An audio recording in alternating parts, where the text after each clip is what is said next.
10절까지 한 목소리로 읽겠습니다. 시작.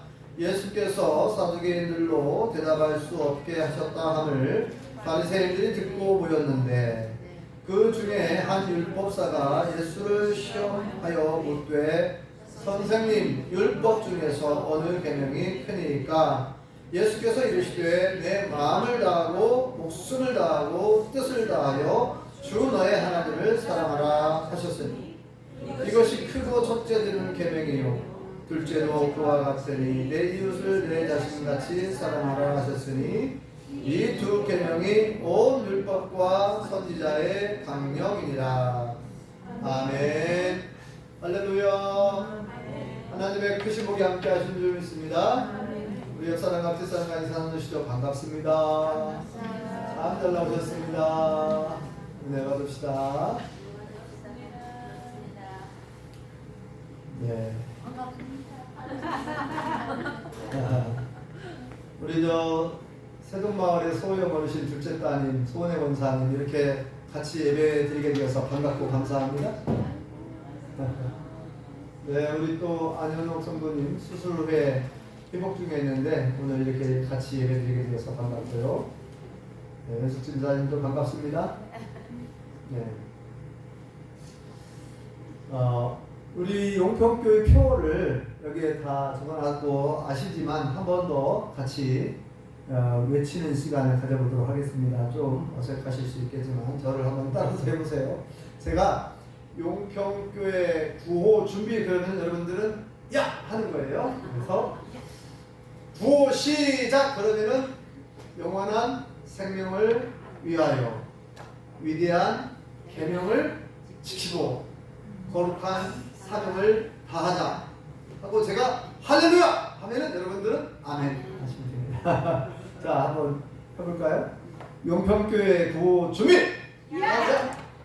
구호 시작! 영원한 생명을 위하여 위대한 계명을 지키고 거룩한 사명을 다하자! 할렐루야!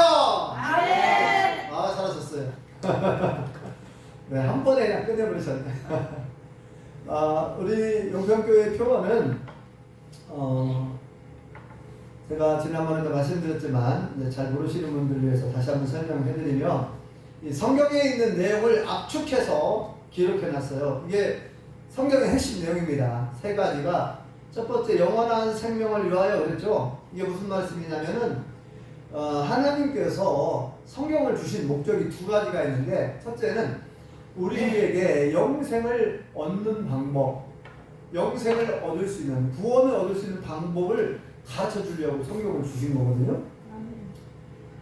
그 다음에 두 번째 목적은 그 영생을 얻은 하나님의 백성, 하나님의 자녀들이 어떻게 살아야 되느냐, 그 삶의 가르침, 구체적으로 이제 어떻게 살 것인가, 이게 중요하잖아요.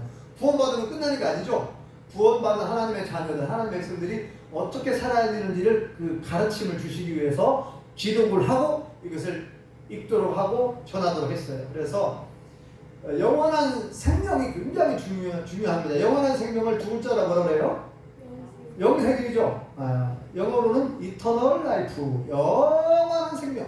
네, 끝이 없죠. 영원히 사는 거예요. 그 영생, 아담과 하와가 잃어버린 그 영생, 그 영원한 생명을 주시기 위하여 하나님께서 독생자 예수님을 우리에게 보내주신 줄 믿습니다. 자, 이 영원한 생명, 그래서 영원한 생명을 위하여, 이 말은 영원한 생명을 주신 하나님의 영광을 위하여 살아라, 그 말이에요. 우리의 삶의 목적을 얘기해 주는 거죠. 지난 시간에, 지난 주에 우리가 말씀을 보았는데 하나님께서 사람을 만든 목적이 나오는데 이사야 43장 21절 기억하실지 모르겠습니다. 4, 3, 2, 1. 자, 이사야 43장 21절을 저를 따라서 해보세요. 이 백성은 내가 나를 위하여 지었나니 나의 찬송을 부르게 하려 함이니라. 하나님이 직접 하신 말씀이에요. 이 백성들, 이 수많은 사람들, 이 백성들은 하나님이 하나님 자신을 위해 지었대요. 창조했대요. 지었다, 창조했다. 이 백성은 내가 나를 위해 지었나니 하나님이 하나님 자신을 위해서 우리를 만들었대요. 왜 그렇게 우리를 만들었다고요? 나의 찬송을 부르게 하려고, 하나님을 찬송하는 존재로, 하나님을 예배하는 존재로, 하나님께 영광을 돌리는 존재로 우리를 만들었대요. 아멘. 그런데 그렇게만 우리가 이해하면 또 오해할 수 있어요. 그러면 이렇게 얘기할 수 있죠, 사람들은. 그러면 우리는 장난감인가? 우리는 하나님의 놀이개일 뿐인가? 아니, 하나님을 찬송하는 존재로 우리를 만들었다며요. 우리는 맨날 하나님만 찬송하고 살아야 되나? 이렇게 생각할 수 있죠. 그럼 우리는 뭐냐? 우리의 의지, 우리의 자유는 뭐냐? 맨날 하나님만 찬송하고 맨날 하나님만 얘기하고 살으라고 하면은 이건 너무, 하나님은 너무 독재자가 아닌가, 너무 이기주의가 아닌가 이제 생각할 수 있죠. 근데 우리가 잘 모르면 그렇게 오해할 수 있어요. 그런데 성경을 자세히 보면 우리가 하나님이 우리를 창조한 목적에 따라서 하나님을 예배하고 하나님을 찬양하고 하나님께 기도하고 하나님께 영광을 돌리려고 그 말씀대로 순종하여 살아가게 되면 우리가 알지 못하는, 세상이 주지 못하는 참된 기쁨과 참된 행복을 맛보게 되는 줄 믿습니다. 모든 사람들은 행복하게 원하죠. 근데 그 진짜 행복이 어디서 오느냐? 우리가 창조된 목적에 따라서 하나님을 예배할 때, 하나님께 영광을 돌리는 삶을 살고 하나님의 뜻대로 살고 말씀대로 살면 우리가 진짜 행복을 누리게 될 줄 믿습니다. 뭐가 똑같냐면요, 부모님이 자식을 위해서 훈계도 하고 충고도 하고 꾸지람도 하고, 여러분 부모님은 자식을 너무너무 사랑한 나머지 자식 잘 되게 하려고, 야, 음식을 먹을 때도 아무거나 먹도록 하지 않습니다. 이거 먹어봐, 이게 몸에 좋은 거야. 여러분, 여러분들의 자녀가, 여러분들 손자가 맨날 사탕이 달콤하다고 사탕만 막 먹으려고 해보세요. 다른 음식을 안 먹고 맨날 사탕만 먹고 살겠다는 거예요. 맨날 콜라 사이다만 먹고 살겠다는 거예요. 다른 거 안 먹고. 그럼 어떻게 되겠어요? 건강에 큰 문제가 생기죠. 그러니까 부모님은 자식을 사랑한 나머지, 손자를 사랑한 나머지 정말 좋은 것, 몸에 좋은 것, 예? 야, 과일도 좀 먹어봐라, 고기도 좀 먹고 채소도 좀 먹고 콩도 먹고, 콩 얼마나 좋냐? 좋은 줄 아냐? 막 좋은 음식을 자꾸 권하잖아요, 자녀들에게. 마찬가지예요. 하나님은 우리를 알기 때문에 우리가 어떻게 해야 건강하고 어떻게 해야 우리가 행복한지를 하나님 아시잖아요. 그래서 이렇게 살아라, 그럼 너희가 복을 받는다, 진짜 행복하다. 성경에 쭉 나와있죠. 네. 출애굽한 이스라엘 백성들에게도 하나님께서 십계명과 율법을 주셨는데 왜 그런 걸 주셨어요? 그들은 어떤 올무를 만들어 놓고 어떤 함정, 아니 울타리, 펜스, 울타리를 만들어 놓고 거기다 가둬놓고, 야, 너 여기서만 살아, 이렇게 막 자유를 억압하고 올가매려고 하는 게 아니에요. 그렇게 오해하시면 안 돼요.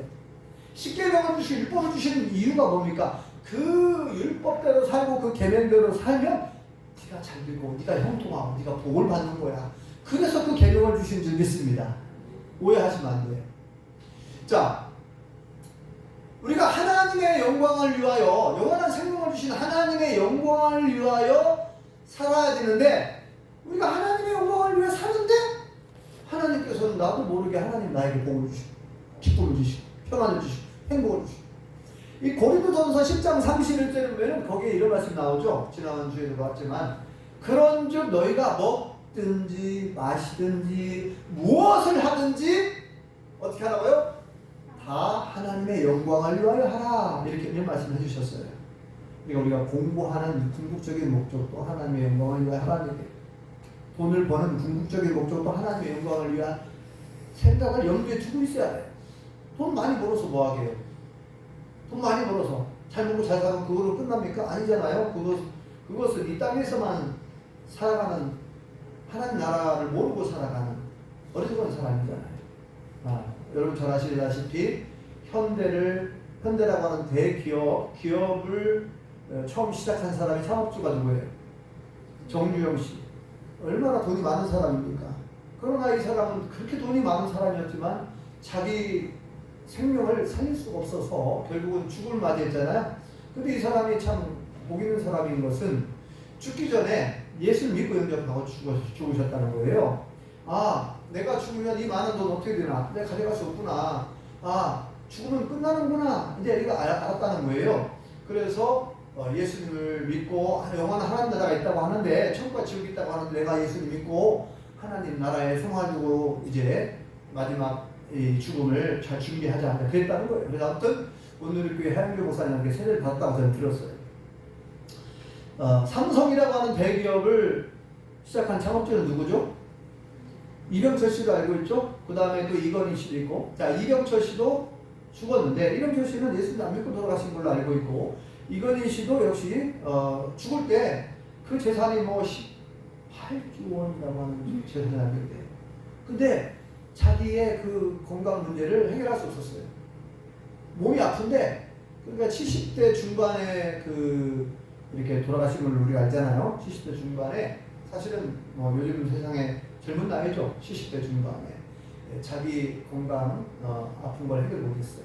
결국은 죽음을 맞이했는데, 하나님 믿지 않고 돌아가셨어요. 불쌍한 거죠. 아무리 돈이 많아도 생명을 살 수가 없습니다. 네. 그래서 우리는 하나님께서 우리를 만드신 분이니까 우리가 어떻게 살아야 진짜 우리에게 기쁨이 있고 평안이 있고 진짜 행복이 있는지 하나님 아시거든요. 그래서 우리에게 그렇게 말씀하십니다. 너희가 먹든지 마시든지 무엇을 하든지 하나님의 영광을 위하여 공부를 하든 돈을 벌든 우리가 여기서 살든 궁극적으로는 하나님을 기쁘시게 하는 삶, 하나님께 영광을 돌리려고 그렇게 애를 쓰고 삶을 살아갈 때 네가 알지 못하는, 세상 주지 못하는 기쁨을 주실 것이고 행복을 주시겠다는 얘기죠. 그래서 우리는 삶의 목적을 이렇게 설정해줬어요. 성경에 하나님의 영광을 위하여 살아가는 거예요. 영원한 생명을 주신 하나님의 영광을 위하여 살아야 될 줄 믿습니다. 그 다음에 두 번째, 우리가 삶을 하나님의 영광을 위하여 살아가야 되는데 우리의 그 삶의 자세, 태도를 얘기하는 거예요. 그러니까 성경에 하나님께서 여러 가지 계명을 주셨거든요. 여러 가지 율법을 주셨는데 그걸 딱 하나로 요약하면 뭐예요? 사랑하라는 거예요. 사랑. 오늘 말씀에도 예수님께서 성경을 요약해가지고 꽉, 지난번에 말씀드렸죠? 엑기스 꽉 짜가지고 막 그 성경을 압축했어요. 압축해가지고 딱 두 가지로 얘기해 주셨는데, 자, 이 내용이 어떤 내용이냐면요, 당시에 예수님 당시에 유대교라고 하는 종교가 있었어요. 유대교. 유대인들이 믿는 종교가 있는데, 유대인들은 그러니까 원래는 유대교라는 말이 없었어요. 하나님을 믿는 신앙, 믿음은 있었죠. 하나님을, 여호와 하나님, 창조주 하나님을 이제 유대인들, 이스라엘 사람들이 믿었는데, 왜 유대교라고 이렇게 구분을 했냐면은 기독교하고 유대교하고 구분을 하기 위해서 이제 유대교라고 종교화 돼갖고 이제 유대교라고 이름을 부른 거예요. 유대교. 유대인들이 믿는 종교다. 그러니까 유대인들은 하나님을 믿어요. 기독교가 다른 점이 뭐예요? 유대인들은 예수님을 안 믿어요. 예수님을 구세주, 구원자로, 하나님의 아들로 안 믿어요. 지금도. 물론 유대인들 가운데 예수님을 믿는 사람들도 있어요. 그래서 그들을 메시아닉 주, 어려운 말로 메시아닉 주라고 해요. 예수님을 메시아로 믿는 기독교인들이 있어요. 유대인들 중에서. 점점 많아진다고 하는데, 아무튼 그 당시에, 예수님 당시에 유대교 종교 지도자들이 있는데, 사두개인들, 바리새인들, 이 사람들이 종교 지도자들이었어요. 어떻게 하면, 근데 이들이 어떻게 하면 예수님을 안 믿으니까 어떻게 하면 예수님을 함정에 빠뜨릴까? 어떻게 하면 예수님을 제거할까? 죽일까? 이런 궁금이 많은 거예요. 왜냐면 오늘날 예수님께서 해성처럼 나타나가지고 막 다니면서 막 수많은 군주들 이끌고 다니니까 자기들이 지금까지는 존경받아왔고 자기들이 인기를 끌었는데, 예수님이 나타나면서부터 자기들이 완전히 왕따 된 것처럼, 아니 소외된 사람들처럼 사람들이 자기들 별로 존경하지도 않고 따라다니지도 않고. 네. 근데 예수님이 나타나니까 막 수많은 사람들이 예수님을 따라다니고, 예수님의 그 가르침에 놀라워하고, 예수님이 행하신 기적들. 그러니까 이제 예수님을 어떻게 생각하냐면은 예수님이 신기하고 질투하고 위기의식을 느껴요. 또 위기의식을 느끼는 게 뭐냐면 야, 이거 예수님이라고 저분이 저렇게 사람들을 데리고 다니고 저렇게 하다가 로마 정부에 잘못 보이면 이제 로마 정부로부터 우리가 또 큰 어려움을 겪을 수 있다. 이렇게 생각을 해. 예수님 때문에 로마 정부가 우리를 더 이제 압박을 가할 수 있고 우리의 이 자유를 빼앗을 수도 있다. 이런 이제 오해도 하고 그래서 어떻게 하면 예수를 죽이려고 하고 이제 오늘 말씀 보니까 유대인들은 수많은 율법, 계명이 있는데 613가지가 율법이 있었어요. 613가지. 근데 이거 이제 그들이 이제 바리새인들, 이 종교 지도자들이 이 수많은 계명 중에서 어떤 계명이 더 중요하고 어떤 계명이 가장 큰 계명이냐 이런 논쟁을 많이 해왔어요. 그래가지고 이제 물어보는 거예요. 한 바리새인 율법사, 율법을 가르치는 선생님이 물어봤어요. 선생님, 예수님한테 선생님 어떤 계명이 가장 큽니까? 하고 물어봤어요. 시험하려고요, 일부러. 어떤 계명이 가장 큽니까? 그러니까 예수님의 대답이 오늘 여기 나와 있죠. 예수님 뭐라고 말씀하셨어요? 첫째, 너희는 내 마음을 다하고 목숨을 다하고 뜻을 다하여 내 하나님 여호와를 사랑하라. 둘째, 이것이 첫째이고 큰 계명이다. 이게 첫 번째로 큰 계명이라는 거예요. 둘째도 그와 같으니 그 다음에 뭐예요? 너의 이웃을 네 몸처럼 네 자신처럼 사랑하라. 이 두 계명이 뭐라고 그랬어요? 이 두 계명이 온 율법과 선지자의 강령이다. 강령, 이거 한글 쉬운 말로 으뜸 줄거리, 다른 말로 말하면 핵심 메시지다. 엑기스와 같다. 이죠. 강령 좀 어렵죠. 말이 잘 안 쓰는. 강령, 으뜸 줄거리. 우리 쓰는 우리말로 으뜸 줄거리. 가장 중요한 열매와 같은. 이 두 계명이, 자, 첫 번째 계명이 뭐라고요? 하나님을 사랑하라. 두 번째는 이웃을 사랑하라. 한마디로 말해서 사랑하라. 이 성경 66권 전체를 한마디로 딱 얘기하면 사랑하라. 사랑. 누구를 사랑하라고요? 위로는 하나님을 사랑하고 옆으로는 내 이웃을 내 몸처럼 사랑하라. 이게 핵심이에요. 사랑. 그런데 이게 사랑이라고 하는 게 말은 쉽지만 사실 진짜 어려워요. 여기 보면은 뭐 마음을 다하고 목숨을 다하고 막 뜻을 다하고 하면서 사랑. 그게 쉽지 않잖아요. 목숨을 다해 사랑하는데 또 내 이웃을 어떻게 내 몸처럼, 내 이웃을 내 몸처럼, 내 자신처럼, 나처럼 사랑하. 이게 어려운 거예요. 그래서 하나님의 도우심이 필요하다 그랬죠. 내 힘으로, 내 의지로는 안 돼요. 이게 어떻게 내가 목숨을 걸고 하나님을 사랑할 수 있을까? 목숨을 내어놓고 이게 안 되죠. 근데 이제 예수님이 먼저 우리가 본을 보여주시긴 했어요. 먼저 본을 보여주셨는데 예수님이 우리를 사랑할 때 생명 다해 사랑해 준 적이 있습니다. 자기 목숨을 아까워하지 않고 나를 살리려고 자기 목숨을 내어놨어요. 자기 목숨을 버렸어요. 예수님은 자기 목숨을 버리고 자기 목숨을 내어주고 자기가 죽고 나를 살리신 거죠. 예수님은 자신이 죽고 우리 모두를 살리신 적이 있습니다. 이게 본을 먼저 보여주셨어요. 그러면서 하시는 말씀, 예수님은 뭐라고 하시죠? 내가 너희를 사랑하는 것처럼 너희도 서로 사랑하라. 이렇게 말씀하셨어요. 자, 이 모든 게 어려워요.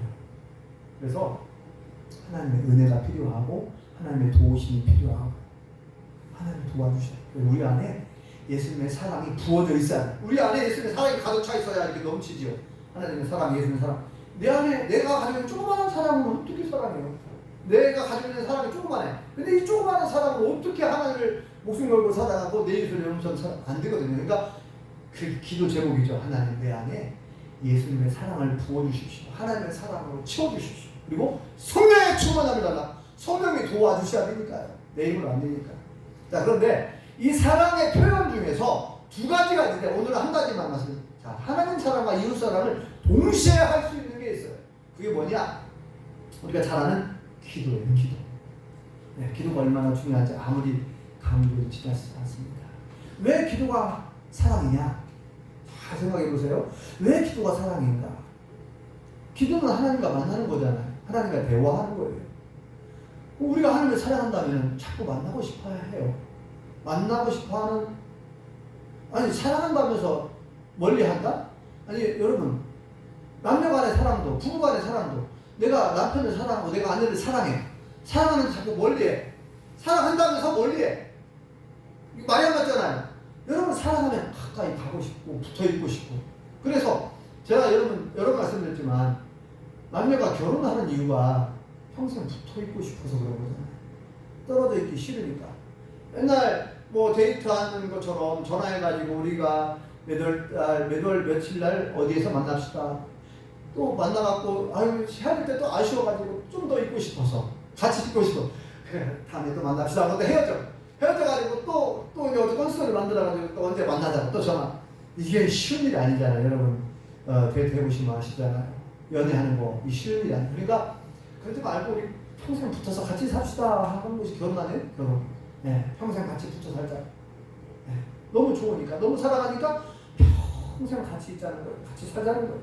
같이 음식도 먹고 같이 자고 이렇게 붙어 있고 싶은 거. 아니 그런데 이게 사랑인데 우리가 하나님을 사랑한다고 해놓고는 하나님과 붙어 있기 싫어가지고 하나님 멀리한다. 네? 하나님과 대화하는 거, 하나님께 말씀드리는 거, 이야기하는 것도 싫어가지고 기도도 안 한다. 여러분 기도를 어렵게 생각하지 마세요. 기도는 하나님과 대화하는 것인데 이야기하는 건데 하나님 원래 이 기도라는 말 자체도 이 빌기자에 빌도자 하나님께 비는 거거든요. 하나님께 내 사정을 아리면서 하나님 내가 이렇습니다. 하나님 제가 이렇게 속이 상합니다. 마음이 아파요. 하나님 저희 큰 문제가 나를 괴롭힙니다. 하나님 어떻게 해요? 내 몸이 아파요. 하나님 어떻게 합니까? 우리 아버님이 아프고 내 자녀가 결혼도 해야 되고 시험도 봐야 되고 직장에 취직해야 되면 어떻게 합니까? 나는 이 문제를 해결할 수 없어요. 하나님 도와주세요. 하나님 도와주세요. 하나님을 자꾸 하나님께 말씀드리는 거예요. 하나님 만나서 사랑하면 만나고 싶은 거죠. 근데 먼저 하나님이 우리를 사랑하시니까 우리를 너무나 더 사랑하시니까 우리를 만나고 싶다는 거예요. 그래서 뭐라고 말씀하셨어요? 구하라. 마태복음 7장에 뭐랬어요? 구하라. 그러면 구하는 자에게 주신대요. 그 다음에 뭐랬어요? 찾으라. 그러면 찾게 될 것이고 문을 두드리라. 그러면 열릴 것이다. 심지어 뭐라고 말씀하셨어요?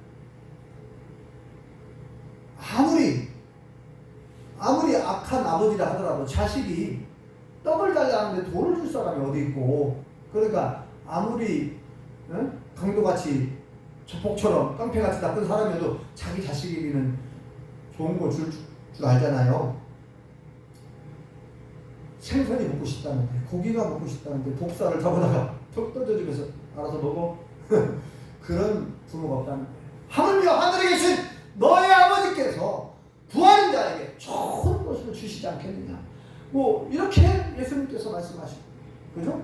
성경에 기도하는 말씀이 너무나 많이 나오는데 제가 좋아하는 말씀 예레미야 29장 12절에 보니까 너희는 내게 나와 기도하는 거예요. 너희는 내게 나와 부르짖으라. 그럼 내가 너희들의 기도를 들을 것이고 내가 전심으로 나를 찾고 다니면 내가 너를 만나주겠다. 그렇게 말씀하셨죠. 또 예레미야 33장 3절에 보면 너희는 내게 부르짖으라. 그리하면 네가 알지 못하는 크고 비밀한 일을 너에게 보여주겠다. 이런 말씀도 하셨고, 요한복음 14장에 보면은 너희가 내 이름으로 구하면 내가 시행하겠다. 이런 말씀도 하셨고, 또 빌립보서 4장 6절에 뭐라고 말씀하셨어요? 아무것도 염려하지 말고 오직 모든 일에 기도와 간구로 너희 구할 것을 큰 산마음으로 하나님께 아뢰래요. 그리하면 약속이 나오죠. 모든 지각에 뛰어난 하나님의 평강이 그리스도 예수 안에서 너희 마음과 생각을 지켜주겠다. 뭐 우리가 기도하면 다 듣겠다는 거예요. 그래서 우리가 기도하면 하나님은 100% 응답하신다 그랬죠. 네, 100%. 정한나 권사님 몇 프로요? 100%라니까요. 우리가 기도하면 100% 들어줘요. 그래서 무응답도 은혜가 그러죠. 하나님께서 때로 침묵할 때가 있어. 우리가 기도를 하는데 수십 년을 기도하는데 하나님 침묵을 하시는 때가 있다니까요. 그때는 답답하죠. 아브라함이 그랬어요. 아브라함이 자식을 주신다며요. 그래가지고 갈대아 우르를 떠나가지고 가나안 땅까지 왔는데 무려 몇 년 기다려요? 몇 년 기다렸어요? 25년을 기다려. 아니 나이가 몇이래요 지금. 아브라함이 75세에 부름받았는데 아니 100세가 될 때까지 아기가 안 생겼다니까요. 아기 준다고 해놓고. 근데 놀라운 방법으로 주셨죠. 아브라함이 100세, 그 부인 사라가 90세 할머니가 아기를 낳았어요. 하나님의 방법은, 하나님의 기적은 참 놀랍죠. 근데 25년을 기다렸는데 때때로 하나님께서는 그렇게 오랫동안 침묵하실 때도 있어요. 근데 중요한 건 뭐냐면 하나님은 가장 좋은 때에 가장 좋은 방법으로 응답해 주시는 줄 믿습니다. 자, 기도가 왜 사랑인가에 대해서 말씀하셔서 지금 드리는 거예요. 자, 왜 기도가 사랑이냐? 하나님은 우리를 너무너무 사랑하셔서 우리를 자주 만나고 싶다는 거예요. 자주 만나고 싶대요. 자주 만나고 싶어요. 하나님은 같이 있고 싶어요. 왜? 우리를 너무나 사랑해서. 우리를 너무나 사랑해서 독생자 예수님을 보내주셨잖아요. 그리고 어떻게까지 오셨냐? 예수님이 이제는 우리 마음속에 들어오고 싶어가지고 영으로 오셔요. 영으로. 그게 바로 성령님입니다. 그죠? 그분이. 오순절 마가다 락방에 하나님께서 영으로, 예수님께서 영으로 오신 분이 성령님이신 줄 믿습니다. 그래서 요한복음 14장에 보면, 거기 자세히 보면 뭐라고 나오냐면은 성령님이 오신 목적을 이렇게 표현하고 있어요. 우리 속에 들어와 영원히 거하고 싶대요. 놀랍지 않습니까? 야, 내가 뭐라고, 나같이 부족하고, 나같이 정말, 거룩하지도 못한 것 같고, 너무나 연약한 나 같은 사람을 그렇게 사랑하시나? 왜 내 속에 들어와 영원히 거하고 싶다고 그러지? 그 우리가 성전이라고 그러잖아요. 하나님께서 우리 속에 들어와 영원히 거하고 싶대요. 성령님께서 오신 이유가, 이건 뭐냐면 우리 속에 들어와서 영원히 나랑 같이 살고 싶고 나를 도와주고 싶다는 거예요. 근데 도와줄 때 인격적인 분이셔서 우리가 도와달라고 말을 해야 돼요.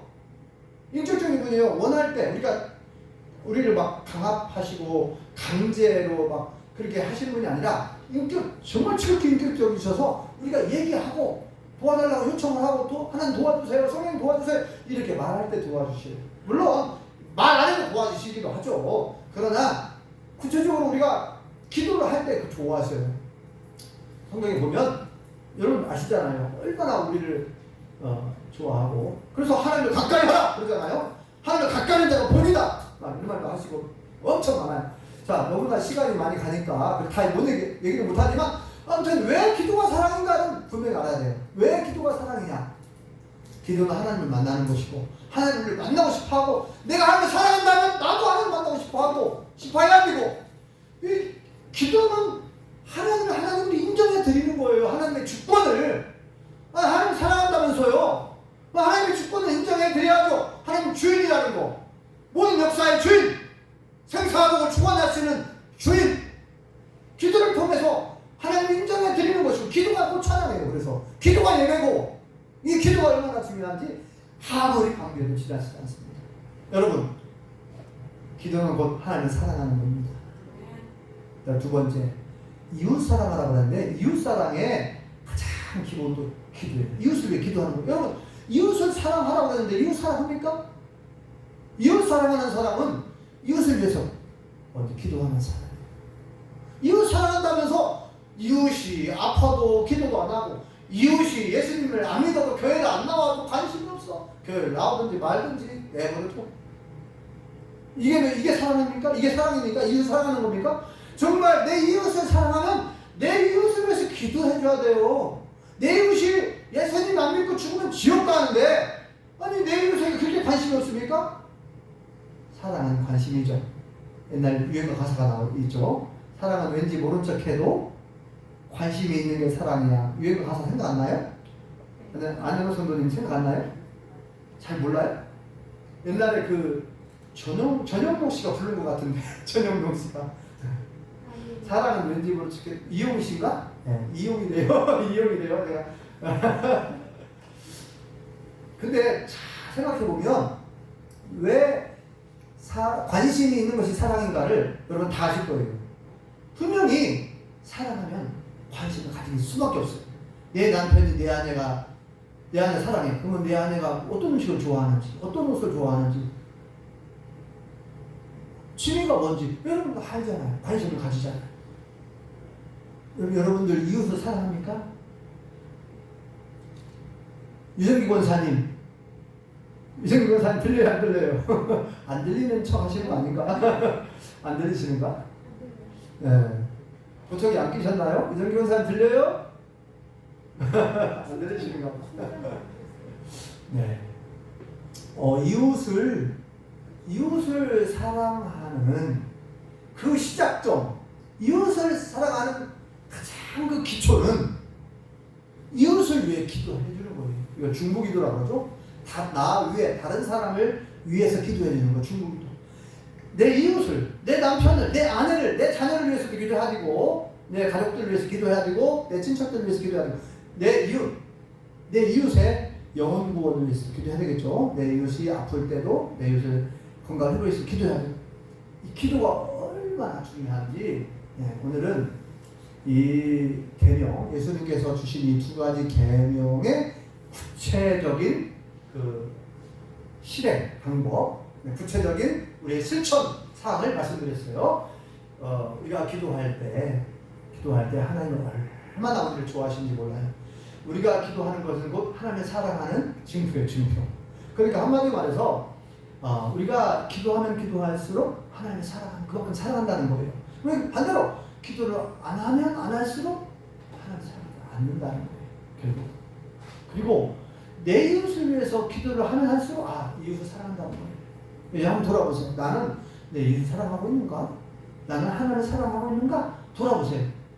여러분들의 기도 시간을 비춰 알아요. 기도 내가 얼마나 하루에 몇 분을 몇 시간을 기도하고 있는가 생각해보면 그 사랑의 정도가 나옵니다. 내가 너무나 하나님을 사랑하지 못하고 있구나.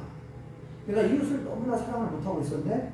만약에 그런 마음이 든다면 오늘 이후로 우리에게 주신 이 계명을 지키는, 이 계명을 지켜야 우리가 천국을 가고, 이 계명을 못 지키면은 천국에 못 들어간다고 해도 과언이 아니에요. 왜냐면 나더러 주여 주여 한다고 다 천국 가는 게 아니다 그랬잖아요. 오직 하늘에 계신 아버지의 뜻대로 행하는 자라 천국 들어간다는 거예요. 그 아버지의 뜻이 뭐예요? 이 계명을 지키는 거잖아요. 성경을 확 쪄가지고 두 가지 딱 얘기했잖아요. 하나님 사랑, 이웃 사랑. 이게 핵심입니다. 성경의 가장 핵심 사항은 사랑이에요. 사랑. 우리는 이미 그 하나님의 사랑을 이미 받은 줄 믿습니다. 예수님의 그 십자 사랑을 받았죠. 예수님은 목숨을 내어놓고 생명 걸고 목숨 걸고 우리를 사랑하셨잖아요. 우리 이미 엄청난 사랑을 받았어요. 이제 이 사랑을 우리도 이제 실천해야 돼요. 이 사랑을 나눠야 됩니다. 사람들에게. 하나님을 사랑하는 마음으로 더 하나님께 하나님의 영광을 위해서 기도해야 되고, 내 이웃의 영혼 구원을 위해 기도하고, 내 이웃의 건강 회복을 위해서도 기도하고. 그래서 한 가지로 요약하면은 기도입니다. 기도는 곧 사랑입니다. 따라해 보실래요? 기도는 사랑입니다. 기도하겠습니다. 여호와 하나님, 오늘 말씀에 예수님께서 두 가지 계명, 하나님을 사랑하라, 이웃을 사랑하라, 이것이 크고 중요한 계명이라고 말씀하셨어요. 우리가 어떻게 하나님을 사랑하고 어떻게 이웃을 사랑할 것인가, 그 구체적인 방법 하나를 살펴보았습니다. 하나님의 뜻을 이루어드리기 위하여, 하나님의 영광을 위하여 기도하는 그 기도가 곧 사랑이고, 내 이웃의 영혼 구원을 위해서, 내 이웃의 건강을 회복을 위해서 기도하는 것이 곧 사랑의 시작점이라고 우리가 말씀을 다시금 보았습니다. 이전보다 우리가 더 기도할 수 있게 도와주시옵소서. 우리에게 기도할 마음을 주시고, 기도할 힘을 주시고, 기도의 문을 열어 주시옵소서. 예수님의 이름으로 기도합니다.